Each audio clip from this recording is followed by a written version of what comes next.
Kung sino magwawagi dito ay ito na pinakinabangan nating laban. Ang laban ng Fnatic Onyx Philippines versus Bloodthirsty Kings. Formation nitong Philippines super family versus nga for Fnatic USA. Onyx Philippines. Specifically And North syempre to start off America. our round, ito na ang dating drafting phase. Acknowledging the Hylos and Divina Matilda here, ban out by Coach Wynat laban dito sa BTK. Natatanggalin. Una sa listahan. Nag-research eh. Alam nila, kumbaga kahit hindi ka kahit nakapikit ka, alam mo na kailangan mong tanggalin yung Fanny. Ay, true ba? Nako, inalis. Sinabi kasi yan kanina eh, di ba? Sa video natin, ng ibang teams, pag brusco daw, tanggalin yung show. Tsaka ganun. Ako kasi, kami naman very vocal naman. Tayo naman very vocal naman tayo nung MPL Season 14. Na ako, ngayon lang ako nakakita ng show na ganun. Yung parang nakatambay lang sa farm, tapos tititigan ka lang. Exactly. At ngayon lang ako nakita ng show na magpalit man sila doon ni Kirk, magkaibang flavor, pero parehong malakas. Parehas malupit eh, di ba? Talagang sila pala dapat yung pinakamalakas. Oo, talagang pinakamalakas, di ba? Oo, ngayon, inalis na rin ang Eve. Nagugulan si Yun. Ano tatanggalin natin? Ano tatanggalin natin dito? Kay King Kong pa ba? Wait lang, Tagalog translation na to. Ano ba? King Kong ba uli yung tatanggalin natin? O tanggalin natin yung Sushin? Kasi parang pag wala yung Eve, iba ka mag-Sushin tong mga to. Pero kasi coach, parang hindi mo rin gustong bigyan ng hero to si Monster Mage. Ako sa totoo lang hindi ko na alam kung sino tatanggalin nila ng hero dyan. Kung pwede lang, di ba? Pero hindi. Ayaw eh. O, yan na. May mga pagkakataon at matches sa tila ba sinasabi natin, grabe no, naubusan talaga sila ng hero dito sa 10-man ban. Pero may mga ganitong matches naman na kahit 10-man yung ban, ay tila ba parang nauuntihan pa tayo at ang dami pa nilang pwedeng gamitin. Oo nga eh. Tsaka, kumbaga, di ba binabanggit nga natin na sobrang dami ng hero na pwedeng ilabas ng Fnatic Onyx PH. Baka makita tayo dito ng mga yung sinadire-request nyo kanina na Cyclops, baka lumabas yung Cyclops. Ay, hindi natin tatanggalin na sa listahan, pero sinabi ko na to kanina eh. Sinabi mo kasi. Nako, inopen na. Nakuha na ang Zushin. Monster Mage. Ay, wait lang. Sabi sa'yo, may pinapatunayan eh. Wait lang Hindi naman to basta boboses ng ganun kung may hindi to handa talaga. Oo, malamang marami na rin namang naririnig si Mobazane dyan na guys, Fredrin only daw si Mobazane eh. Ngayon papatunayan ni Mobazane na kaya ko din naman magsuyo. Magsusuyo ako. Oo, pero tingnan natin kung paano yung susuyurin to. Kasi medyo mahirap dumikit. First pick pa lang yung Jushin na yun, nangingiti pa si Hayes sa gilid. Napapasmile din si Coach Wynat dito eh. At very rare instance na makita natin yung ngiting ganon. Kaya pala napangiti, Morito. Nako, talagang mapapangiti ka dito. Kasi yung Joy, remember, nung nasa kasagsagan pa ng TNC Pro Team, itong si King Kong, ito yung mga hero talaga na ginagamit ni King Kong, yung mga Joy na ganyan. So, nagre-ready ngayon ang BTK. Kailangan nila ng pangkuha, kailangan nila ng pang-control sa isang Joy. Kasi nga naman may punto talaga na pwedeng mamain sila ng Joy na to.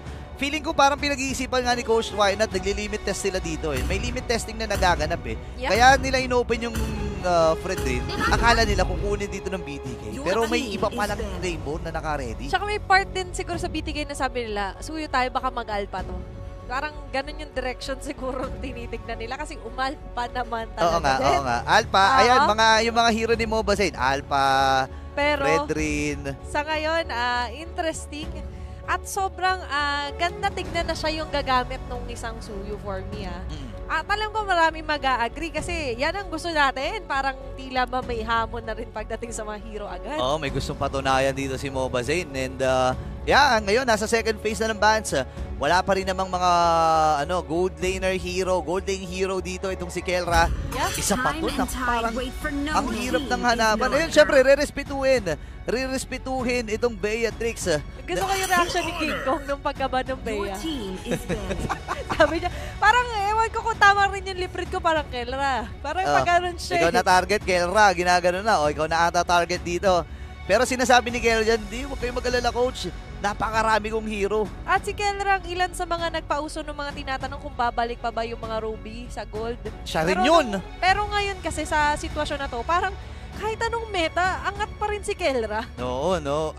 Nagmasya na nga rin to, di ba? So, ang dami talagang mga heroes na pwedeng ilabas dito ng Fnatic Onyx PH. Ngayon, ano pwedeng target? Pwede sila mag-alis ng mga Nathan, Harit, Moskov. Ay, glue. Iba yung direksyon na, sabay tutok kay Kirk ng camera. Oo nga. Ganda naman ng mga angguluhan natin dyan. Syempre. Shoutout sa production team. Shoutout sa mga camera guys natin, sa production team, sa lahat-lahat ng bumubuo sa M6 World Championship. Syempre sa mga floor directors natin, di ba? Yan ang bumubuhay, boss. Sila ang dahilan din kung bakit talagang nag-level up din tayo to be greater than ever. Pero, ganda na. ang isa sa pinaka nakikita talaga nating nabababat ngayon, sa bawat match ay nakakita tayo ng isang ganun gacha. Nako, medyo maingay din. Ay! Wow! Tama ba itong nakikita natin? Is this True Stone? Kakatanong lang to! Men, ako nagulat ako dito. Ari, ano ba yung sinabi natin grabe. pagsubok ng Layla? Okay. Maglalayla si Bakit nga ba siya mahihirapan? Kung babalikan nyo kasi yung replay, sinabi namin na yung Layla mahirap nga ipasok sa meta kahit pasok sa kanya yung Maleficant kasi nga sa kanya yun. Mobility ang kulang, 'di ba? Wala siyang dash. So kailangan niya may flicker siya o kaya purify. Pero sabi ng Fnatic Onyx PH, different beast kami. Kami ang pinakamalakas sa mundo, sabi nila dito. Revamp champions nga. Revamp champions. Pero somewhat for me yung pag-pick ng Layla na to, Burrito. Ano? It's both somewhat of a statement din eh. 'Di ba? Na ngayon ilalabas yung Layla laban sa BTK. Parang for Kelra, ito muna yung itatapat ko sa ngayon. Meron pa kasi tayo susunod na Ramation na game 2 eh. Nako. May tinatago pa at imagine kung paano nga ba ito gaganap. Magkakagulo na naman tayo mamaya sa RG. Napakarami talaga. Alam ko marami na nagko-comment dyan sa comment section. Marami ng masayang mga Layla main. Marami talaga. Marami na mga Layla main na nagdiriwang dahil nga naman this is the first time na gagamitin ang Layla dito sa tagpong ito versus BTK pa. So parang statement dito ng Fnatic Onyx PH. Hindi na namin kailangan kumuha ng mga meta heroes. Ito na lang, Layla na lang, itatapat namin sa inyo. Siya siguro reaction ni King kung nabinana ng hero si Kelra. Ito pala yung plano nila, Burrito. Kaya pala gano'n ang mga idean nila. Sabi nga ng isang kanta maniwala ka lang sa mga pinaplano para kasama ka paglipad ng eroplano. Yun na yun. Tignan natin paano nga ba lilipad ang mga plano mamaya. Dahil sa ngayon, ititignan natin ang magiging agaran, action din, at reaction ng Bloodthirsty Kings. Kailangan palang respetuhin yung damage ni Hun dito. Mahapdi at makate. Naku, binitbit parang pusa itong si Shark. Isipin mo yung Shark binibitbit sa leeg. Grabe no, ang hirap doon. Pero ngayon ito yung advantage ng Layla talaga. The range is everything, guys. Grabe, piniprisa ng Layla. At paborito ko dito ay magte-trending na naman to, for sure. Oo, well. At ang Layla, ito yung capability niya on a serious note talaga. It's all about the damage mamaya kasi. Pero in the early phases, kailangan protektahan talaga na maigi yung position. Speaking of positioning, maganda position dito ni Shark. Pero makatid din kasi yung mga scimitar dito. Ngayon, nagamit na rin yung bits. Mobasain, washing lamang siya dito. Bibit-bitin. Habang si Shark naman ay nandun din. Halos sa 30% na kanyang health. Pero di pa siya tamaan ng pana. Brusco ay makakatakas din. Ay, nakita natin na medyo doubtful na pagpasok doon ng BTK. Pero ngayon di nila tatantanan. Even onto the top lane, Brusco still ay nandito sa vicinity. On to Zia. All eyes on Kelra kanina, diba? Even yung reaction ng BTK, which is a good thing, actually. Pero ngayon sa Fnatic Onyx Philippines, skateboard lang. At ngayon, bibit-bitin ulit itong si Shark. Nahihirapan si Shark na makapwesto kasi nga naman, nila-lantern spray siya eh. Saka mahirap talaga pag ginaba ka sa leeg. Hinahawakan sa leeg dito si Shark eh. Constricting talaga daw para sa BBK at ngayon, nagmamadali. Ako, final shots nagamit. Si Super Prince ay namatay kagad. First line, napunta dito sa Bloodthirsty Kings. Pero boy pa rin, halos kalahati yung buhay dito ng Turtle na ito. Mobasain ay makakakuha ng pagong against King Kong. Tumatakas na after the guard, hindi tumama ng sakto yun. Pero ang bilis talaga ng mga Rhythm. And nakalamang ang Bloodthirsty Kings doon Para sa BTK, hindi sila nag-aantayan masyado or hindi na nga sila nag-aantay na magiging counterplay doon ng Fnatic Onyx Philippines. And they have the opportunity, nandun na, ginrab na nila agad. Ang isang malaking factor talaga doon is na wala kasi ng ilang segundo Super Prince. The first blood na nakatingin. Pero sa ngayon, andito na naman ang agaran nilang mga pang-agulo din nila Brusco. The position is everything pagdating sa mga roamer. Pero kung ganito na hindi siya masyado naging portable, is na nalalagay talaga sa alanganin yung ginagawa rotation dito ng Fnatic Onyx. Nagiging maingat din ng Fnatic Onyx. Nakita kasi nila yung pokes na nanggagaling sa Bloodthirsty Kings or sa BTK na makati din talaga. Alam mo itong Aurora, isa to sa mga heroes din na hindi biro yung skill 1 and skill 2. Yeah. The base damage itself, sapat na. Speaking of sapat na rin yung Electrifying Beast. And this time, may naku na-outplay pa, men! Kasama yan sa storyline ko Kasama nga. Wait lang, may storyline din kasi dito. Naku po, hinabol! Nandun na nga lang din ang nakakapupuwing na mga pag-dive in nila Brusco. Pero sa ngayon, 2-2 ang ating kill score. Mainit agad ang baka.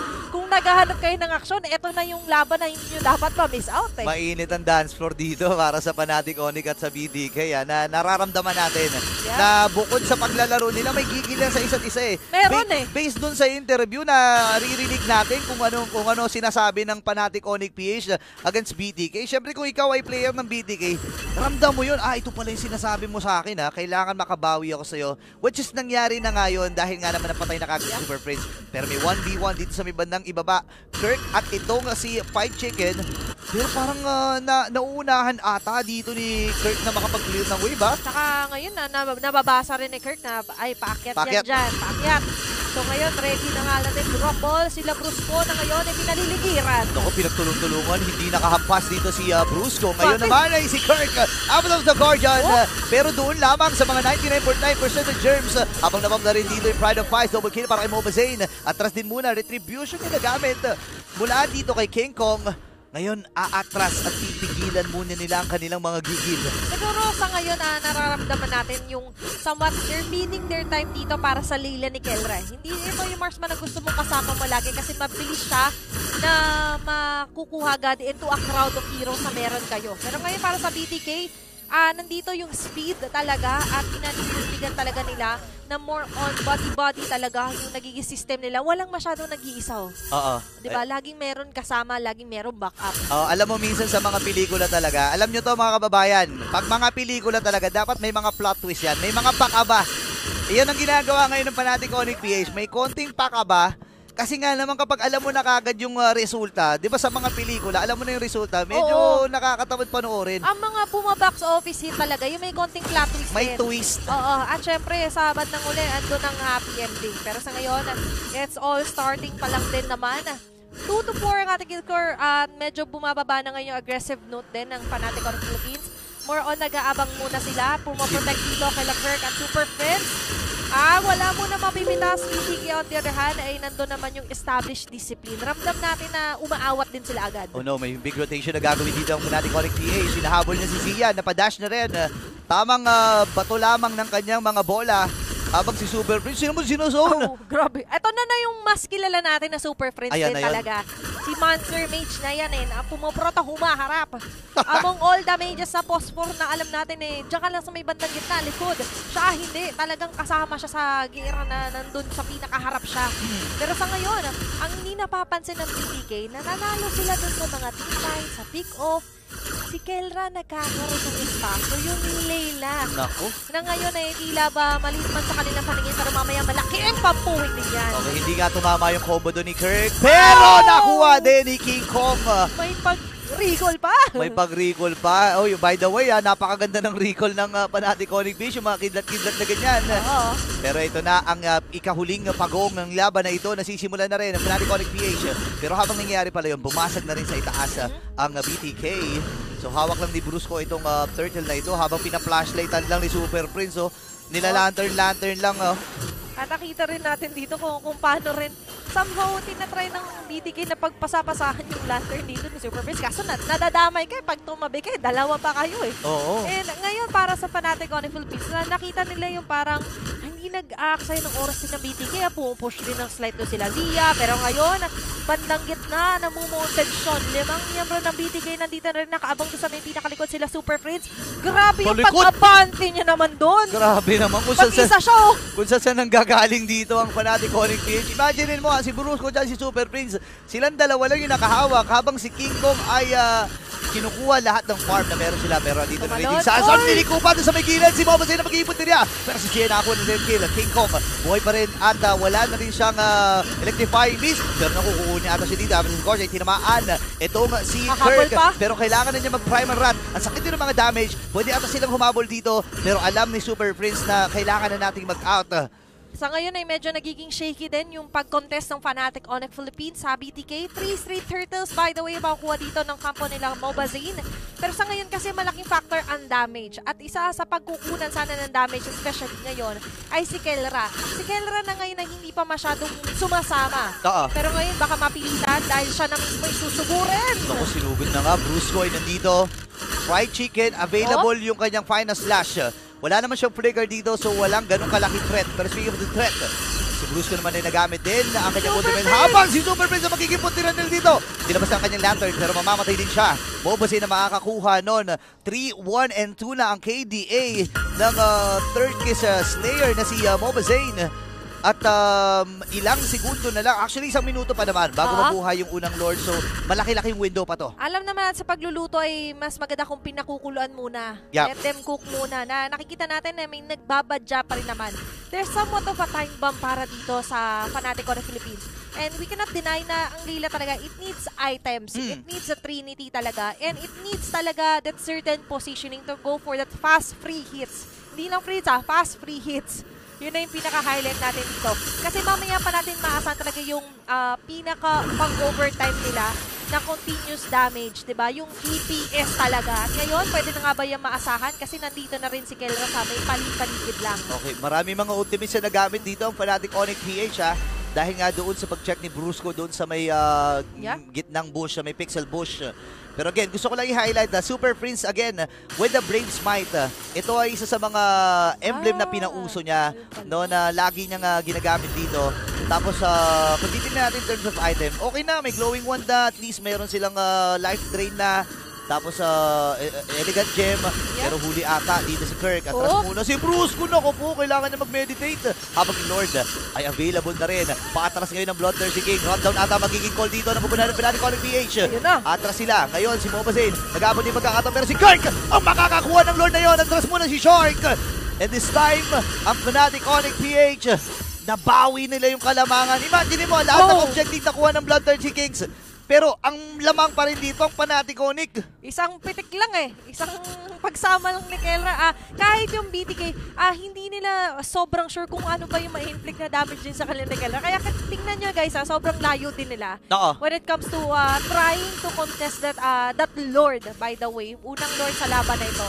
And even si Hoon dito, nakikita nyo kung paano niya nire-reserva yung mga possibilities niya. Kahit sabihin natin somewhat spammable yan, pero reserve pa rin. At andun na mga pa-laser, pwedeng abutan, bumaba si Kirk Naku po, publiker din. Habang si Kirk naman ngayon ay sasalubungin ng tatlong miyembro mula sa Bloodthirsty Kings. Mamamatay din siya, pero si Kelra tumatrabaho. Hindi na kailangan magtrabaho, pero sabi niya, OT tayo, men. Naka-OT, ladies and gentlemen. Kailangan niya kasi mag-grow. The way to grow is, of course, nakita talaga natin kung paano magtrabaho ng maigi. Ayan na. At maigi rin na makukuha dito si Mobazane. Tuloy-tuloy pa rin si Kelra. Wala talagang commercial break dito. Grabe, the hardest working man sa Fnatic Onyx PH. Kumbaga kasi ang banding nito, madalas gym Sabi niya, last set na niya, pero umiisa pa. Grabe talaga itong si Kelra, no? At syempre, bukod pa doon, nakita talaga natin na sabi niya, Layla to Layla ko na to. Gusto niya talaga in history na mapunta sa kanya pag sinabing Layla, Kelra yan. Ito na yan. Ako, gusto niyang itatak. Gusto niyang ilagay sa mapa at sa radar ang Layla. Tingnan mo naman kung gaano kakati, Si Kelra ang tagapagtanggol ng mga Layla user. Ayan, hindi na ako galit sa inyo mga Layla user. Hindi na, di ba? Hindi na. Pag may nag-Layla mamaya sa RG, sige. Thank you, Kelra. Love namin kayo. Maraming salamat kay Kelra. Pero syempre, maya-maya, magpapasalamat nga ba talaga sila ng gusto? Kasi sa ngayon ang BTK medyo parang nalito.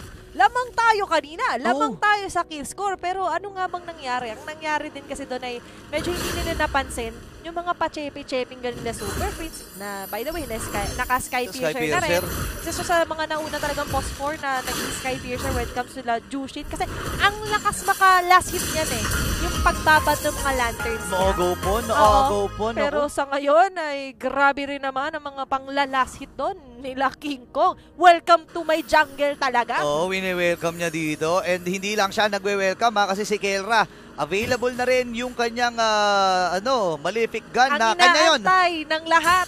By the way, sa totoo yan, sa Layla talaga yung Malefic gun. Oo. Tapos meron pa siya, isipin mo yun kung gaano kalayo na yung range ng damage niya dito. Kasi kanina, di ba, grabe na yung reaction natin. Oh.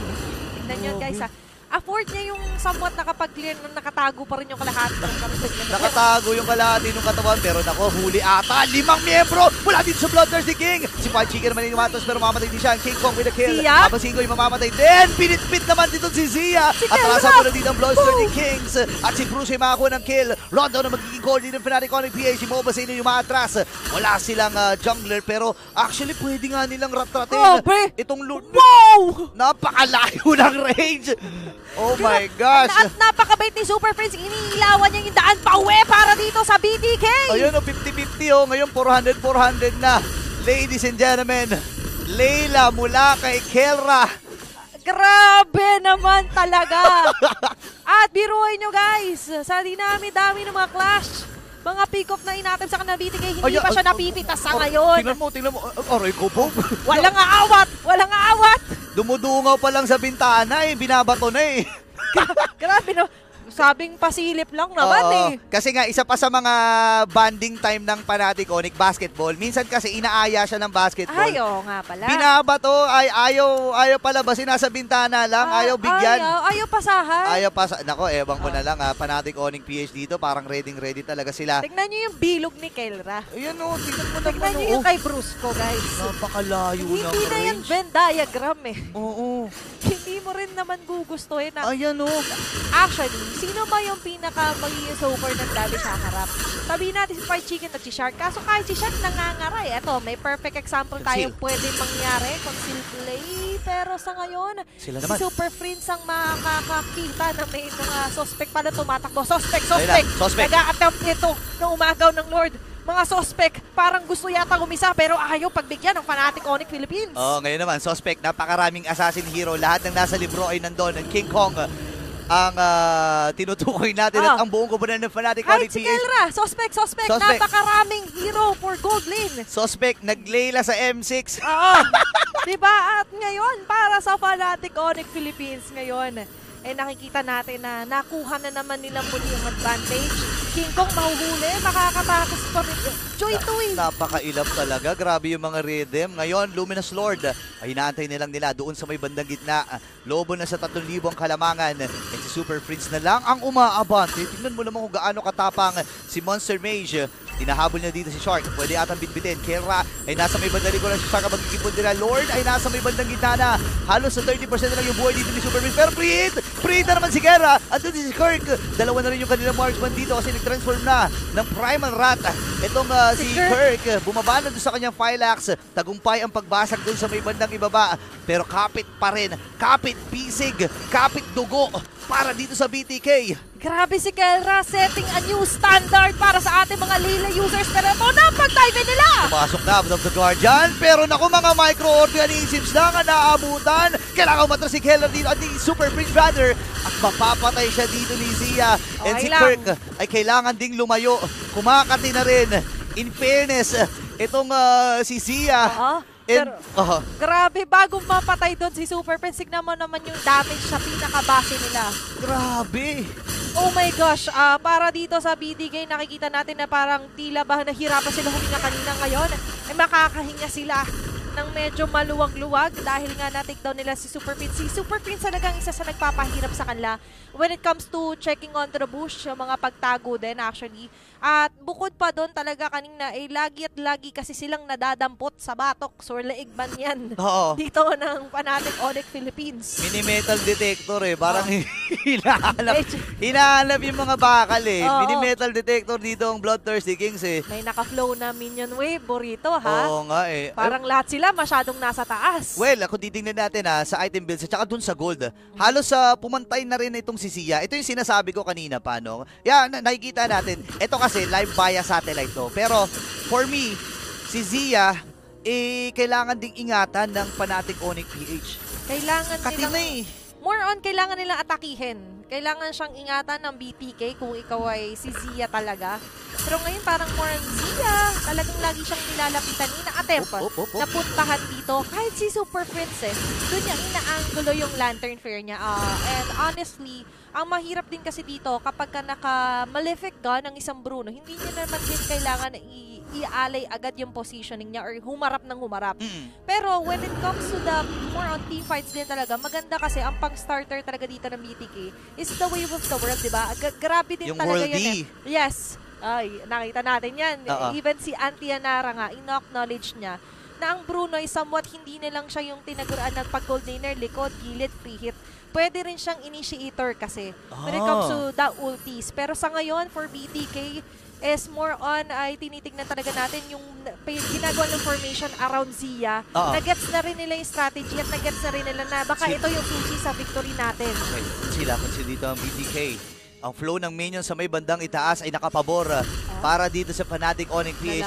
Ito yung medyo mahirap na parte para sa BTK kasi nga basag lahat ng base nila, yung base turrets nila. And hindi medyo half-hearted sila sa mga 5v5 team fight kasi kahit hindi pansinin ng Fnatic Onyx PH yung mga minions nila, tutulak at tutulak yan Oo, mabante. At yun siguro yung somewhat for BTK na medyo na late lang naman ng konti. Pero ang importante, nagets na nga nila. The moment na nagets na nga nila na si Zia talaga yung isa sa kailangan na protektahan. Kaso it was a little too late, pero hindi pa nang too late na mababasagan agad sila. Pero para sa Fnatic Onyx Philippines, na-insure na agad yung insurance sila, diba? Pagdating dito sa minion wave, pero ito na nga lang din. Ito na ba yung go signal nila? Ibibigay ata! Pero si Maul Basay na nakakuha ng Lord! Pero unti-unting bumabagsak ang BTK. Yung flow ng minions ay nandun. Si Super Prince, yung Super Mage, yung Monster Mage, pinitpit na sila lahat. Sa pay-ultimate naman dito si Super Prince ngayon naman. Si Zia ay kumakapit pa rin at kompleto pa ang Super Family. And they will take game number 1. Kalmado lang ang Super Family. Alam nilang unang laban pa lang naman yan on this best of 3 match. But of course, Alayla